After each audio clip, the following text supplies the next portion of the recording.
Hey, what's up, YouTube? King James here. Season 2 of Warzone is here, and well, all the attachments are basically totally different. What was broken before is fixed now, but what's broken now is all of our loadouts. So I've been going through and trying out all of the different attachments and figuring out what works for every gun. So I'm going to have a lot of videos coming out now that I've done a bunch of research. So I'm going to start with the M16, probably one of the most popular guns right now in Warzone, and a bunch of the attachments have changed, and I've tested them, and I've got the results for you. You need to check it out.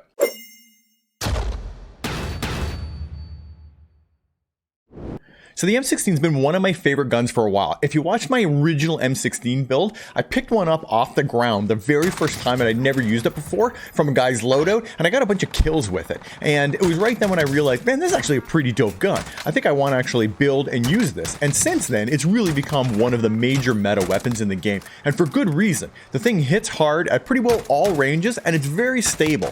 So it's a really good tactical rifle. If you like a long range, hard-hitting gun that's easy to use, the M16 is perfect. So let me show you my build, and a few things have changed. Just before I jump into it though, I want to say thank you to everybody who's recently subbed to the channel. The growth in the channel has been amazing, and thanks for all the positive comments, guys. I love it. Keep it coming. And if you haven't subbed to the channel and you're here watching it and you're not subscribed, consider subscribing, because it really does help small content creator like myself. If you learn something new and there's videos of value, hit the sub button, hit the thumbs up button, because it really does help. All right, let's get into it. All right, so what hasn't changed? Well, I'm still using the Axial Arms 3X and the Salvo 60 round fast mag. And you know, they finally have proper descriptions now, right? Ammo capacity, reload quickness, a little bit of mobility drop. This stuff finally has the right things on it. But what has changed is this. So let me start with the muzzle. The agency silencer is completely broken. People have tested this thing, and it says bullet velocity and effective damage range, and boy does it ever. It's like minus 40% on both of them or something like that. It's brutal. You basically can't run the silencer, the agency silencer, at all anymore. It's over. So the other ones, I don't really find that they ever really did a whole lot. So it came down to, when I was playing, between the infantry compensator and the SOCOM eliminator. And we've all used these before on different builds when you didn't want to use the agency silencer, or back in the DMR days when we were trying to control the recoil.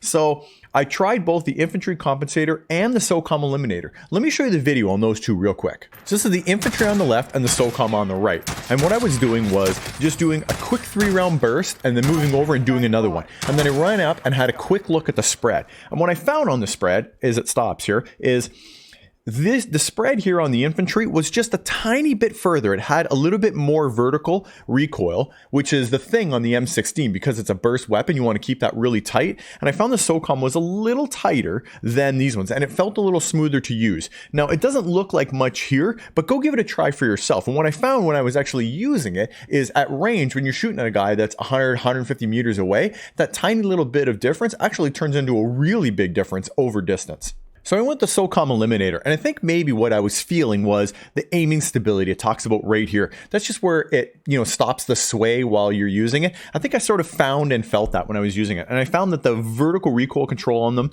were both pretty similar, but I think the SOCOM was just a tiny bit tighter. For the barrel, I'm using the 15-9 strike team. Now, this is actually still broken. A bunch of testing has been done, and it turns out that it has slightly higher rate of fire and bullet velocity than what the Cavalry Lancer does, despite what it says down here. I think this is probably one of the few attachments that's actually still broken. I don't know if they're going to correct this, but for right now, as of just after the patch, going in Season 2, the strike team is the one to run. I'll show you a quick chart on the bullet velocity and the rate of fire. So if you're looking at the chart on screen here, you can see the bullet velocity on the strike team is 800 versus 785 for the cavalry. It's almost the same. That's sort of negligible difference. But where it matters is the 9% difference in the rate of fire. That extra rate of fire you get from the strike team, if you're shooting another guy and he's got an M16 and he's not using that attachment, that 10% is going to be you getting that next set of bullets off just that little bit faster, so that you get the elimination as opposed to being eliminated. And for the Underbarrel, well, the bruiser grip doesn't do the vertical recoil like it used to do, so the bruiser is out. However, the field agent still works, and so does the SFOD speed grip. So I tried both of them together to see which one I like, so I'll get you a side-by-side for that right now. So here's the field agent versus the SFOD. The field agent's on the left, and the SFOD's on the right. And when I did it, I just did a bunch of burst shots again against the wall here where you can really see the bullets. And then I ran up and had a look. And what I found with the field agent versus the SFOD is that the bullets right here were a tiny bit closer together than what they were on the field agent. Again, that vertical recoil control that gets your bursts really tight. So if you're trying to, headshot or double body shot a guy, the tighter those are on the vertical, the better chance you're going to have of getting the down a lot sooner. So I'm definitely going to be running the SFOD speed grip versus the field agent grip. It doesn't say that it has vertical recoil control here, but it sure feels like it does. And I think this may be another attachment that's not quite labeled just right. So for right now, I think this is the best one. And I think a lot of people are figuring out that this is a pretty good grip right now.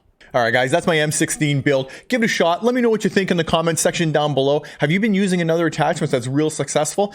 Everything's really new right now, and we don't exactly know what's the best attachments to use. So if you got something that I don't know and that's working really successful for you, hit me up in the comment section down below. And if we find another meta that's working better than this, I'll update this video down the road as we learn more. It's still really early right now, and we're figuring out how all these attachments work. So I'm sure there's going to be new information that's going to be coming out. But for right now, the M16 still slays. And with this setup, it's the smoothest and easiest shooting that I've been able to put together. I think it actually may be better than the Season 1 M16. I mean, that's up for debate. Let me know what you think. But with the way I've been using it so far, man, the thing's been super effective. So give this a shot. Let me know what you think. And again, if you haven't subbed to the channel and hit the thumbs up button, do it right now because it really does help small content creators like myself. Check out some of my other videos.